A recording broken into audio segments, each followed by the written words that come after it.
Welcome back everyone, it's Charlie. This will be my full Agatha All Along episode 5 video. Couple really big reveals, obviously what's really going on with Teen, aka Billy, getting his full-on magical crown, so we'll break it all down. I know there's a lot of questions about what his powers are going to be in the MCU compared to Scarlet Witch's powers. There are a couple big confirmations about what's going on with Nicholas Scratch, so if you're brand new to the channel, be sure to subscribe to get all the episodes. Careful for spoilers if you have not seen the episode yet. Just starting at the beginning, we'll go through shot by shot talking about Easter eggs and WTF moments. Probably one of the best episodes of the season so far, so we'll see how they top this, the back half of the season. Big reminder that there'll be 9 episodes total, so we're about halfway through. The episode title was Darkest Hour, Wake Thy Power, which is a reference to the next line of the Ballad of the Witches wrote, that song that they sing. Each of the titles of the episodes is based on lines from the Ballad of the Witches wrote. But it's also aligned to Agatha and Billy waking their powers again, or Billy for the first time, technically. Billy coming into his power. Notice he forms the magical crown just like Scarlet Witch's magical crown. Now, he doesn't wield chaos magic the exact same way that she does. Like, there's only one Scarlet Witch in the MCU. But all of his powers and his abilities are basically the exact same as Scarlet Witch's, so the way his powers work too, like the way he wields magic, is the same way that Scarlet Witch wields power. You also notice the way he uses his fingers, like the little finger movements, are just like Scarlet Witch's finger movements when she's using her chaos magic. Like mother, like son, he's going to be a real mama's boy inside the MCU, like Tony Stark, like Thor, like a lot of Marvel characters. One of the big differences between them and a witch like Agatha Harkness or other magic users like Doctor Strange or Loki is that Scarlet Witch, for instance, and now Billy too, because he's just like her, don't actually need to speak spells or like learn from books how to cast spells or incantations. They can basically point at something and just make it happen. What they'll probably do, though, is they'll find a way to differentiate their abilities just a little bit so that they aren't exactly the same when they're together on screen in really big Avengers movies, or when we eventually see Scarlet Witch show up and he meets her. Or I guess meets her again, technically, because this would be the second time. I know there are a lot of questions about how Billy can be Billy. Like, didn't he die when the Hex went down? We saw a version of him in another universe, in the 838 universe during Doctor Strange Multiverse of Madness. How is he suddenly back in Joe Locke teenage form?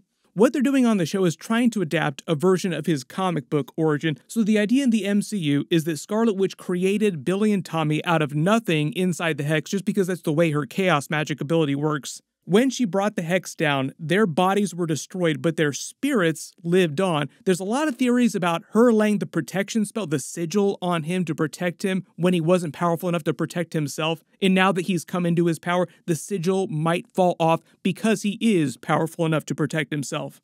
So theoretically, in next week's episode, he will be able to speak his name, like the sigil won't stop him from speaking who he is.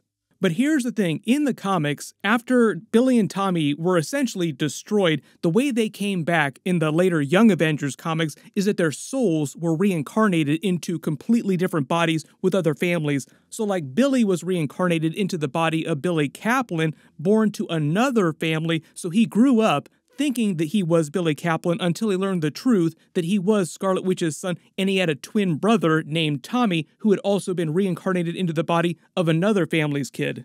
So that's kind of the vibe that they're going with this version of Joe Locke's Billy. Like, his soul was just reincarnated into another body, and there's a brief reference about the timeline here too, like why is he a teenager and not younger? During the episode, one of the rules of the Ouija board, like one of the disclaimers, say that it's for ages 3 and up.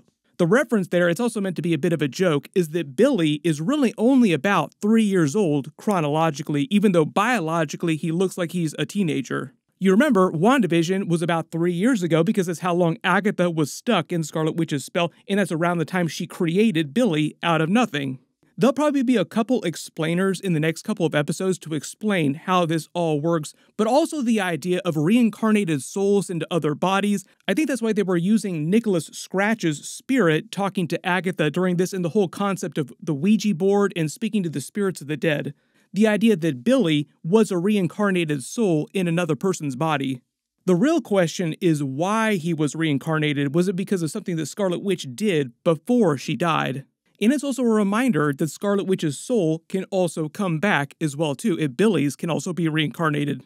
Everybody just waiting for that Elizabeth Olsen cameo scene at some point.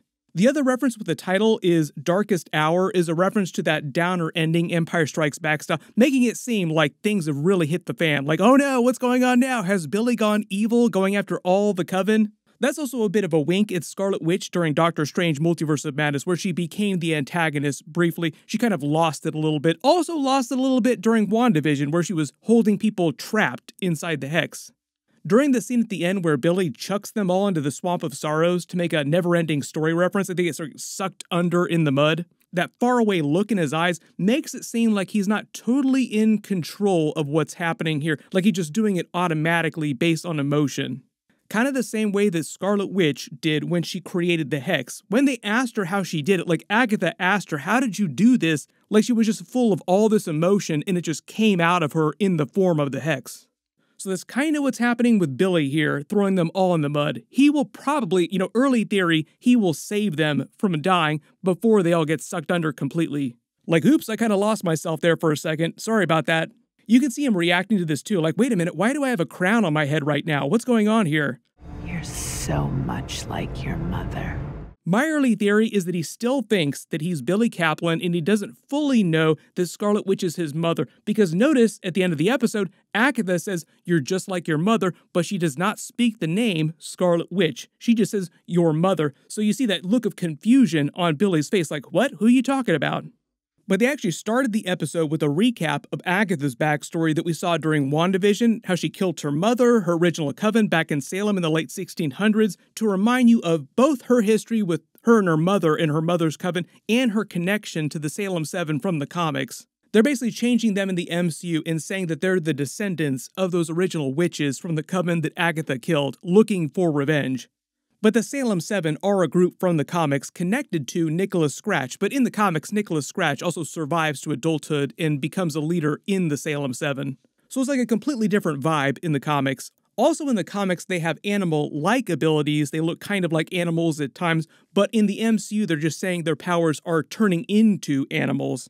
The opening scene starts on the Salem 7 entering the Witch's Road through the seeming hole where they summoned Rio, the portal where she entered the road through the ground. And the way they explain it is they left a magical door open, quote-unquote, like they didn't close the portal itself.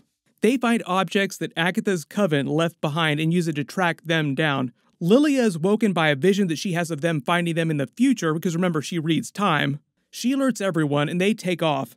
Notice how Rio seems kind of eager here. You watch Rio's reaction to like any big thing that happens in any of the episodes, it's usually the opposite of the way the other witches react.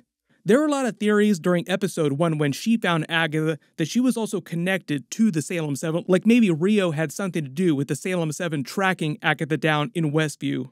But there are also a lot of moments in the episode where Rio sticks up for Agatha and tries to make excuses for her, also trying to keep her mother's spirit from keeping her. Like, no, you can't have Agatha, she belongs to me. Like when the other witches are mad at Agatha for having killed all the original witches from her coven, leading to the Salem 7 coming after them, Rio says, well, she only killed those witches because they were trying to kill her.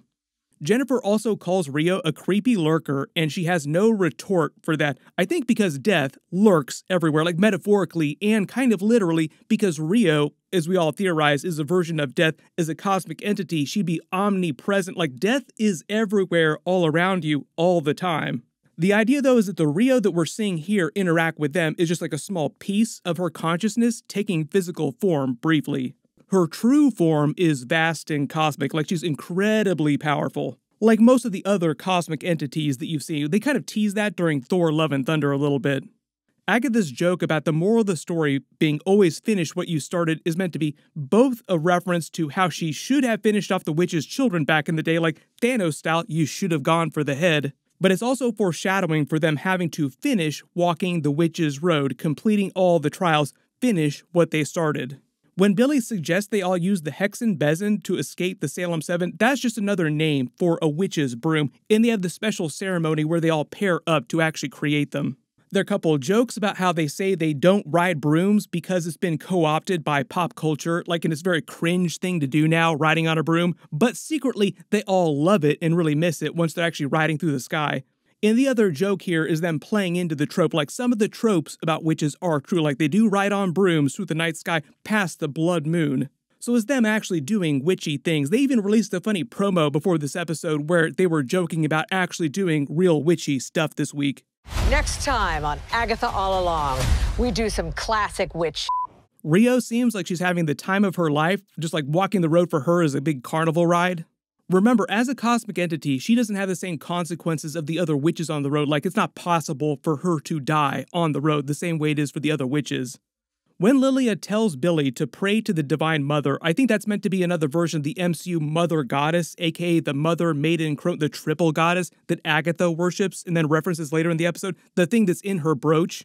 There might also be a connection to Rio, like she said she's the original, aka like the Green Witch, as in the first Green Witch. So part of Rio's MCU version of death might be based on that Mother Goddess character. But I think she's just meant to be Mistress Death in the MCU, and they're just giving her aspects of other characters, like saying other characters from lore are just different representations of her, but it's all meant to be the same Mistress Death character. I also think Lilia telling Billy to pray to the Mother is also a bit of a wink at his mother being Scarlet Witch, the most powerful magic user in the MCU universe. Like, pray to your mother because she's crazy powerful. Notice as they all have the time of their life, riding on brooms through the sky. Even Agatha seems like she's enjoying herself for the first time in centuries. Her weird look at Rio seems like she's just thinking back on when they were together a long time ago, all the killing that she got up to, stealing power from other witches, which she does later in this episode, and Rio claiming their bodies because she is death, and that's what she does. Seems like they used to do that a lot, and we'll get some more flashbacks to that, like with her killing witches and Rio just claiming the bodies. The power of the Witch's Road draws them back to the ground for the next trial, Rio having the most unhinged reaction, just screaming for fun. They step into a very Baba Yaga-looking house in the woods, like right out of a horror story. The genre theme this week seems like it's 1980s horror supernatural movie, like vibes from the Poltergeist movie, from Exorcist, just a lot of supernatural horror, also because of the whole trope of the Ouija board. Notice some of the banners above the door, Westview and Eastview. Agatha has an evil number 3 on her jersey she's wearing here for this slumber party theme because it is the third trial that they're on and it is her trial. Also, purple is her color. Most of the colors they wear is color-coded to their comic book characters. Couple big Easter eggs in some of the specific outfits though. For instance, Billy's outfit is meant to be the 80s version of his comic book Wiccan outfit, complete with headband, which is also a callback to his Halloween outfit from WandaVision.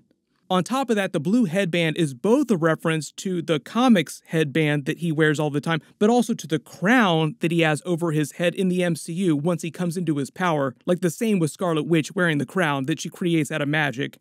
So I think the idea is that in the MCU, he won't wear the headband from the comics all the time. He'll just have a crown that will form when he's using magic in a really big way. Like, not all the time, but when he's really weaving some powerful spell. You notice that Billy lost his spellbook of notes while they were on the brooms. That might come back to haunt them later, like the Salem 7 will probably find that book and use it to tail them. When Agatha says take the training wheels off to him, that's also foreshadowing for him coming into his power and starting to use it, throwing them all in the mud.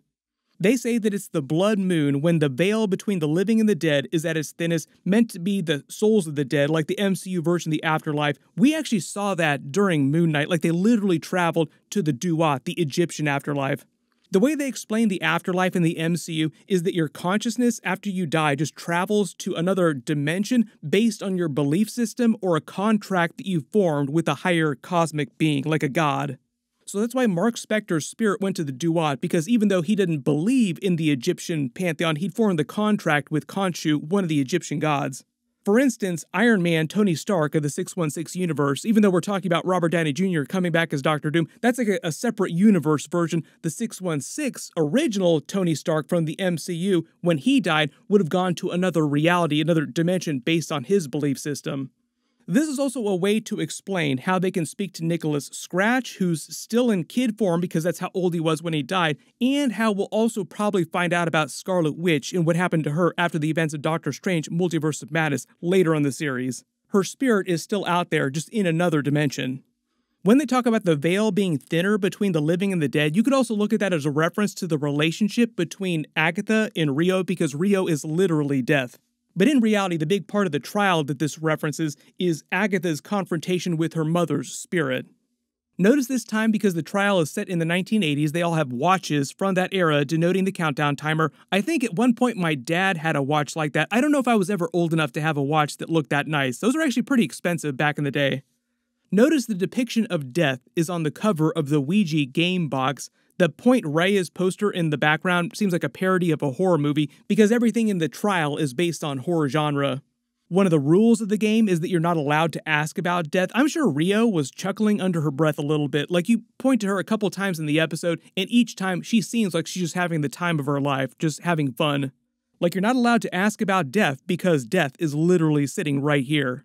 Don't want to give that away before the end of the series. There'll probably be some big episode where they all confront that, because Agatha knows exactly what's going on with Rio, but none of the other witches or even Billy knows what's going on with Rio.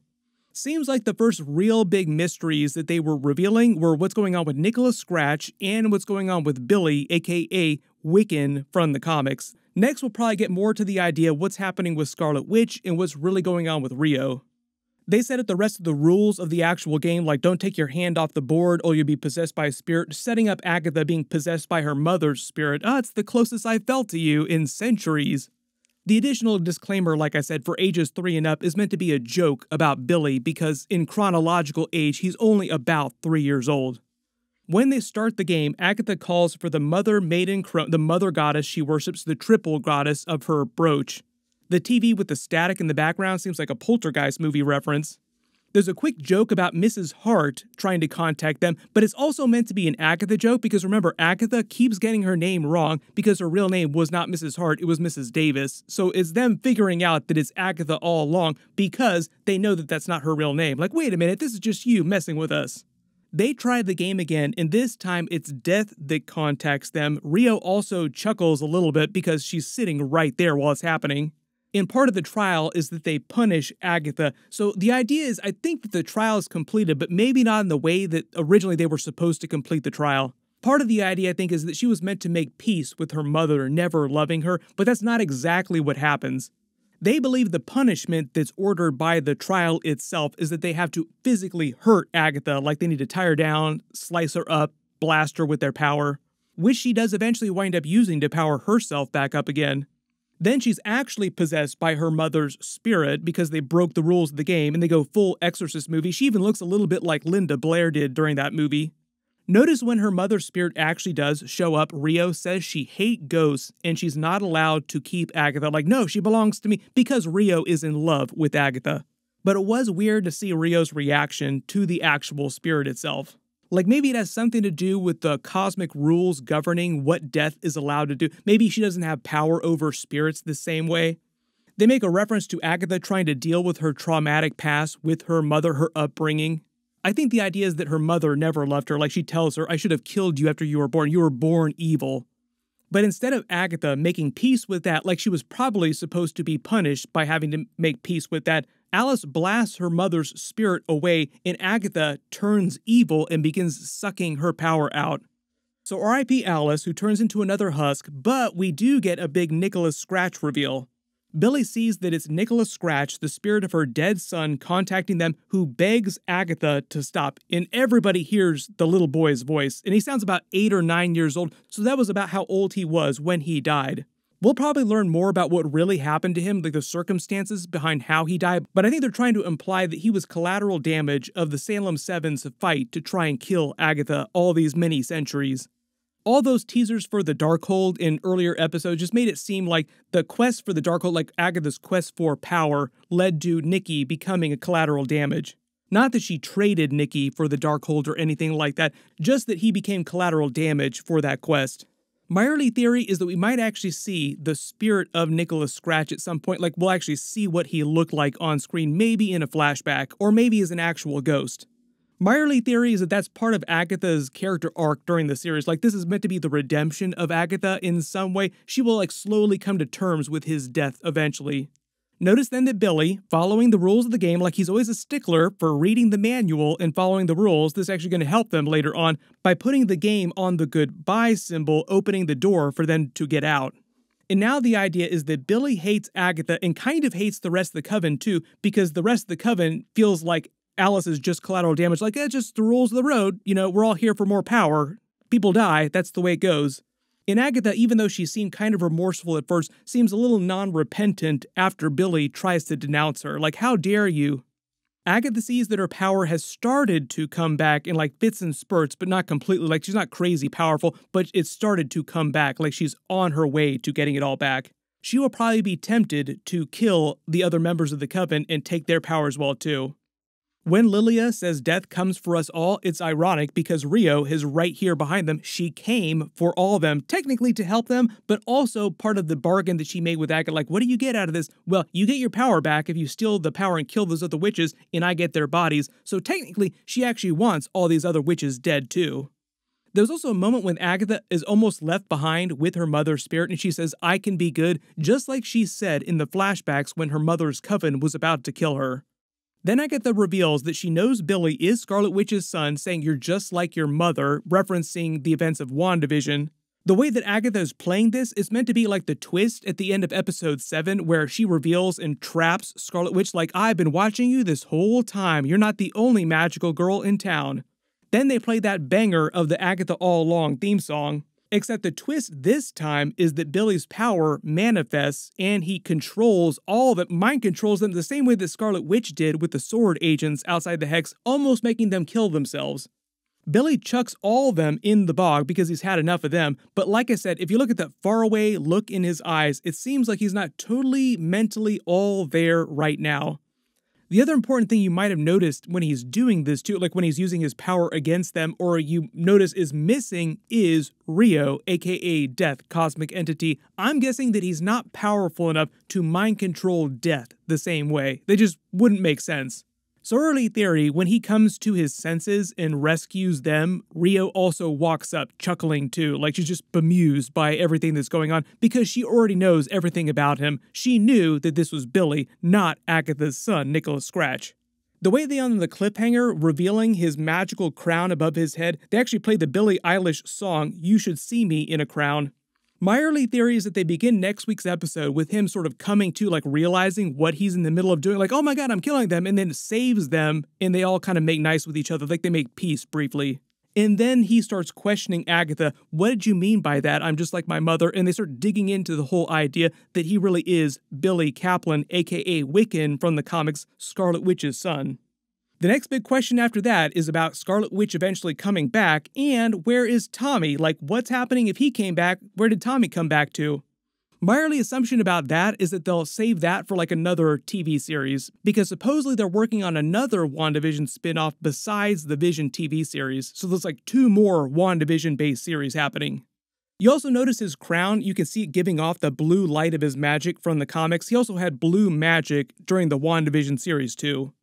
You can actually see him in the trailers here wielding it with the pentagram here. Not exactly sure what spell he's weaving. This will probably happen in a future episode. But overall, I think this is a much stronger episode than previous episodes, even though it was one of the shortest episodes of the series so far. Like, they're finally actually getting somewhere, revealing some big details about the characters, confirming a lot of our theories. I think most people thought that he was going to wind up being Billy. Everybody post all your reactions in the comments below and all your theories about the other big questions like what's going on with Scarlet Witch, are we going to see Nicholas Scratch again on the series, how did he really die, and where is Tommy? Now all we have to do is just play the waiting game for Elizabeth Olsen to come back for another cameo scene in some way. My full episode 6 video will post next week after they release it, so be sure to enable alerts for my channel so you don't miss that. There's a bunch of other big stuff happening this week. We're in the middle of Penguin episodes. They've been bangers so far. Supposedly episode 4, the next one, is going to be the best one so far. Everybody click here to learn about the Scarlet Witch movie that they're actually working on right now, and click here for all my Agatha All Along episodes. Thank you so much for watching, and I'll see you guys in the next one.